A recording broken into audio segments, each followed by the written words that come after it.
আজকে বেরিয়েছিলাম মনুর সাথে। তো প্রথমে বইয়ের দোকানে গেছিলাম, ওই টিচার্স ডেতে মনুকে উইশ করে গেছিল একটা ছোট্ট বোন, ওকে রিটার্ন গিফট দেওয়ার জন্য মনু একটুখানি ওই জাতকের গল্পের বই আর একটা ঠাকুমার ঝুলি দুটো নিল, তার সাথে একটা পেনও দেওয়া হলো। আর আমি যদি মনুর সাথে ফাঁকে বেরোই না, যত ভালো ভালো খাবারই থাক না কেন মনু আমায় কিচ্ছু খেতে দেবে না, হয় মিষ্টি, না হলে লস্যি, আর না হলে ফল, এইগুলো হচ্ছে খাবার। তো আমি আজ লস্যিটাই খেলাম। আর আপনারা যদি কখনো তারকেশ্বরে আসেন, এই যে বিশাল আকার ষাঁড় দেখতে পাবেনই, কারণ এটা হচ্ছে বৈশিষ্ট্য এখানকার।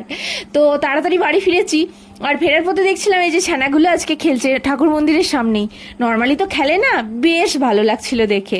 আর আজ যেহেতু তাড়াতাড়ি বাড়ি ফিরে গেছি, সেই জন্য ফ্রেশ হয়ে নিয়ে ভারত পাকিস্তানের ম্যাচ দেখতে বসে গেছিলাম।